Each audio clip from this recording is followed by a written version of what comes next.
सगळ्यात आधी तुमचं सर्वांचं अभिनंदन. थँक्यू. सारंग सर, इतका मोठा पुरस्कार मिळालाय, काय भावना आहेत तुमच्या? नक्कीच आनंद झालाय. आणि ही मेहनत फक्त माझ्या एकट्याची नाही आहे, माझ्या आई वडिलांची आहे.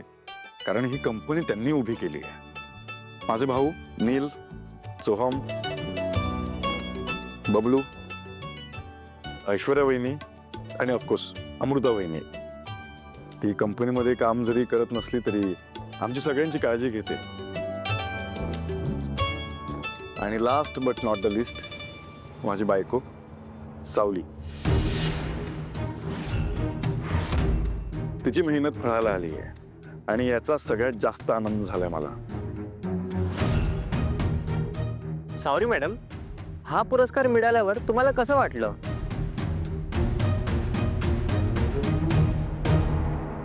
कष्टाचं फळ मिळाल्यावर काय वाटणार. आणि खरं तर मी कुठलंही बक्षीस मिळवण्याच्या अपेक्षेने हे केलं नव्हतं. मला जे प्रामाणिकपणे वाटलं तेच बोलत गेले मी. आणि तसंही बाहेरचं सौंदर्य काळानुसार बदलत जातं, पण आतलं सौंदर्य काळालाही पुरून उठतो.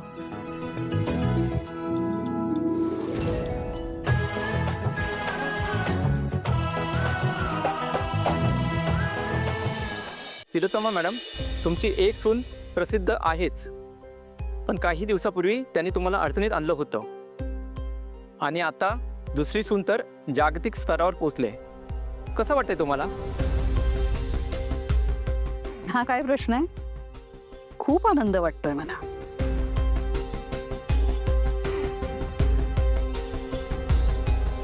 सर, रोज पटेल सारख्या कॉस्मेटिक क्षेत्रातल्या मोठ्या कंपनीला तुम्ही हरवलंय, जी गेली 10 वर्षे बक्षीस मिळवत होती. काय वाटतंय तुम्हाला? ही तुमची नवीन सुरुवात असेल असं म्हणायचं आहे का?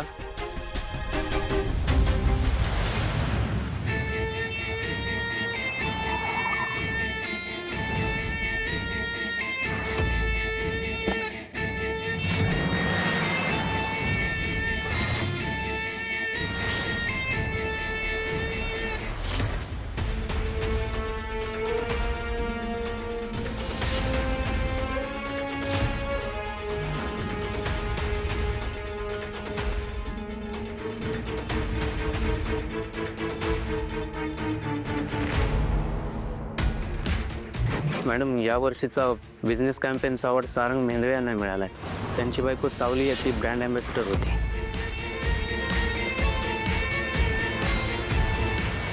हे बघा, इन्स्पायरिंग नक्कीच आहे, पण रोज पेटल्स सारख्या एवढ्या मोठ्या कंपनीसोबत स्पर्धा करणं ही जरा अतिशयोक्ती होईल.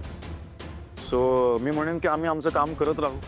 बाकी रिझल्ट्स तुमच्यासमोर आहेतच.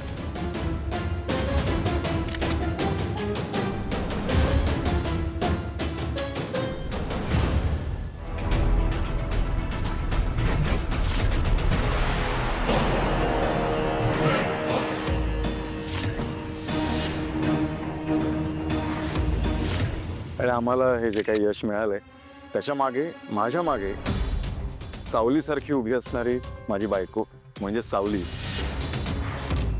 तिचा खूप मोठा हात आहे.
हा.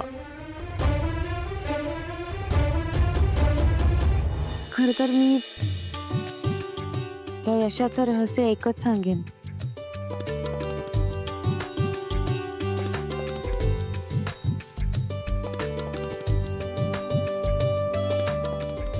ते म्हणजे एकमेकांवर असलेला विश्वास आणि प्रेम.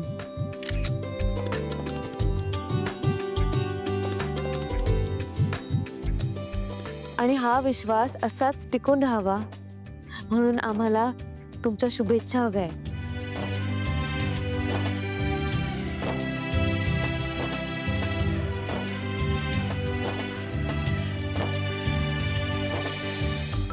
तुम्ही सगळे इथे आलात, खूप छान वाटलं. धन्यवाद.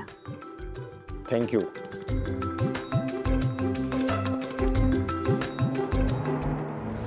दहा वर्ष मी हा अवॉर्ड जिंकते. आता ही रंग नसलेली मुलगी मला शिकवणार सौंदर्य काय असतं ते.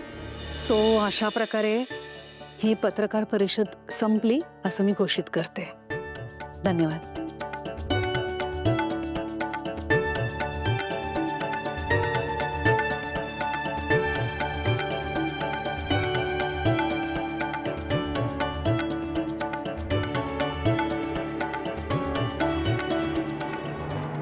धागा कसा आला माझ्या हातावर?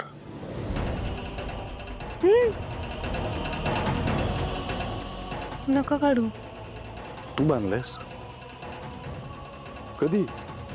तुम्ही मला काल रात्री विचारलं होतात ना मी कुठे गेले होते. ह्यासाठीच गेले होते. म्हणजे मी तुला जे संकटाबद्दल बोललो होतो ते संकट अगदी दाराशी येऊन उभं आहे.